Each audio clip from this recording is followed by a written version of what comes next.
नमस्कार मित्रांनो, मी शिल्पा जाधव. माझ्या YouTube channel Shilpa Jadhav food recipes मध्ये आपलं स्वागत आहे. आज मी माझ्या पद्धतीने तुम्हाला चना चाट कसं करायचं ते दाखवणार आहे. तर चला मग मी कशी करते ते बघूया. चना चाट करायला लागणारं साहित्य सांगते. इथे मी उकडलेले चणे घेतले आहे. हे व्यवस्थित उकडून घेतले. हे बघा, असे. तुम्हाला किती लोकांसाठी करायचं आहे त्यानुसार तुम्ही चणे घेऊ शकता.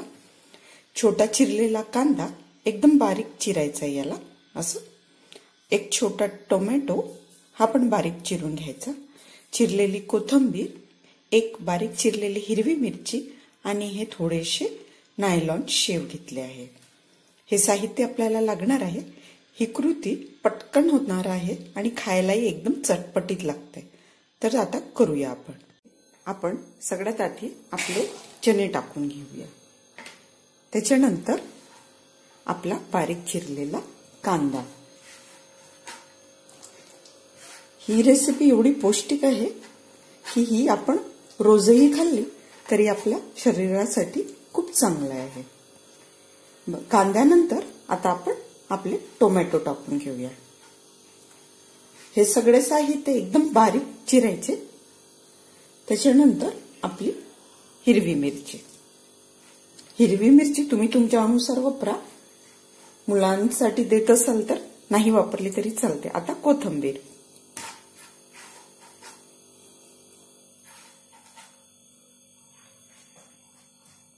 आता याला आपण छान मिक्स करून घेऊया. बघा किती छान आणि लवकर होत आहे. आपल्याला फक्त चणे तुमची ऑलरेडी बॉइल्ड असले ना तर तुम्ही हे कधीही करू शकता. झटपट आपल्याला भूक लागली संध्याकाळी किंवा ब्रेकफास्ट मध्ये किंवा डिनर मध्ये पण तुम्ही हे करू शकता. हे बघा मिक्स झालंय. आता मध्ये आपण चवीनुसार मीठ टाकून घेऊया. तुम्हाला जेवढं पाहिजे त्यानुसार. त्याच्यानंतर याच्यात आपण थोडं आमचूर पावडर टाकूया. माझ्याकडे निंबू नाही आहे म्हणून मी हे आमचूर पावडर टाकत आहे. तुम्हाला आंबट किती पाहिजे त्यानुसार. त्याच्यानंतर थोडंसं आपला चाट मसाला. चाट मसाला व्यवस्थित वापरा म्हणजे त्याला खूप असं छान स्वाद येतो. आता याच्यात आपण थोडंसं हे काळं मीठ टाकूया. ह्या मिठाने एकदम रुचकर स्वाद येतो.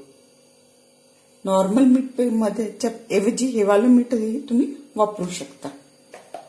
आता याला आपण छान सगळं एकजीव करून घेऊया.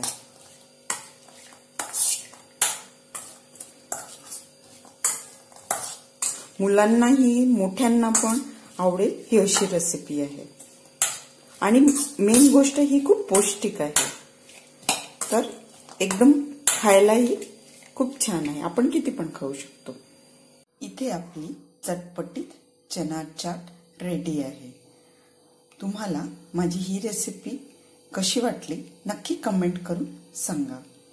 रेसिपी आवडल्यास लाईक, शेअर, कमेंट आणि सबस्क्राईब करा. आणखी तुम्हाला कोणती रेसिपी बघायला आवडेल मला कमेंट करून नक्की सांगा. स्वस्थ रहा आणि मस्त खा. थँक्यू.